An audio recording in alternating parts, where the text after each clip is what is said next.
Hello friends, welcome back to our channel learn with ambitious. So friends, आज हम देखने जा रहे हैं what is meant by determinant and what is meant by determinant method.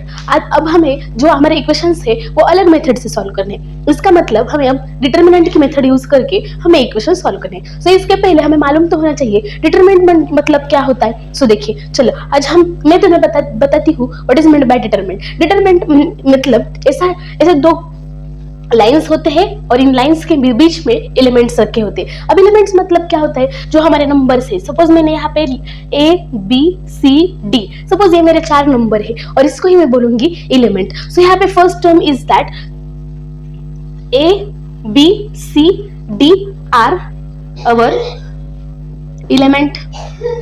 Element इसका मतलब होता है हमारे जो नंबर्स है। अब इस ए के जगह मैं 5 रखूं, सी के जगह मैं -3 रखूं, तो ये हो जाएंगे मेरे एलिमेंट। अब इनमें हमें सेकेंड टर्म पता चलनी होगी, जो हमारा ए बी और सी डी ये हमारे रोज है। क्या है ये हमारे रोज? ए बी और सी डी ये हमारे है रोज। रोज इसका मतलब जब हम ए बी इसको बोलेंगे रोज, और जो हमारे ए सी इसको बोलेंगे हम कॉलम्स। सो हमारे ये ए सी और बी डी ये हो जाएंगे हमारे कॉलम्स। फिर आगे की टर्म क्या है, जो हमारे डिटरमिनेंट की जो ऑर्डर होती है। अब यहाँ पे देखो, जो हमारा ये डिटरमिनेंट है इसके डिग्री है 2। अब ये मुझे कैसे पता चला? डिग्री कितनी है इसकी डिग्री? 2। मतलब रोज में भी 2 एलिमेंट्स है, कॉलम में भी 2 एलिमेंट्स है। इसका मतलब इसकी डिग्री हो गई 2।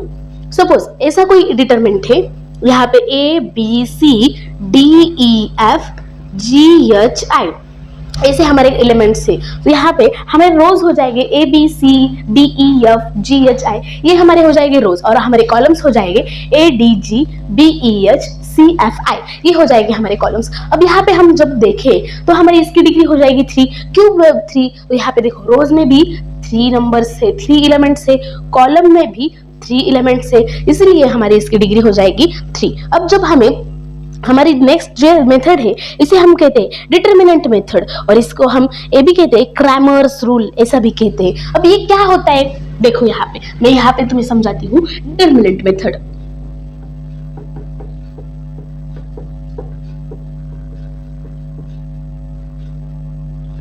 और इसको हम कहते हैं क्रैमर्स रूल। अब ये क्या होता है डिटरमिनेंट मेथड और क्रैमर्स रूल?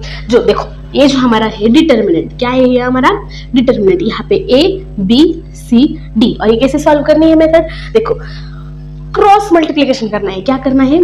Cross multiplication. इसका मतलब A D और C B, अब इन दोनों के बीच में करनी है हमें सब्ट्रैक्शन। सिंपल, इसको कहते हैं हम डिटरमिनेंट मेथड, और इसे हम क्रैमर्स रूल ऐसे भी कहते हैं। देखो, अब इस पे मैं थोड़े से एग्जांपल्स लेती हूँ। देखो, हमें ये डिटरमिनेंट दिया है 6 2 1 0, और हमें बोला है सॉल्व द डिटरमिनेंट। अब ये कैसे सॉल्व करें? सिंपल, कुछ भी नहीं, इसे क्रॉस मल्टीप्लिकेशन करना है और इन दोनों की सब्ट्रैक्शन करनी है। सो देखो, 6 into 0 minus 2 into 1, 6 into 0 2 into 1, 6 0 से हो गया मेरा 0, फिर यहाँ पे 2 1 से हो गया मेरा 2, सो मेरी वैल्यू आ चुकी है -2। ये है हमारी डिटरमिनेंट मेथड, ऐसे सॉल्व करते हैं डिटरमिनेंट। अब ये हो गया। इस तरीके से हमें बहुत सारे डिटरमिनेंट सॉल्व करके हमारे जो इक्वेशंस है उसे भी सॉल्व करना है। अब यहाँ पे एक चीज याद में रखो, डिटरमिनेंट हमारा कभी भी 0 नहीं हो सकता। इट मीन्स दैट हम जब ये सॉल्व करें तो हमारा आंसर 2 माइनस में आ जाएगा, प्लस में आ जाएगा, लेकिन कभी ये 0 में नहीं आ जाएगा। इसलिए डिटरमिनेंट नेवर बी 0, इसे हम क्रैमर्स रूल भी कहते हैं।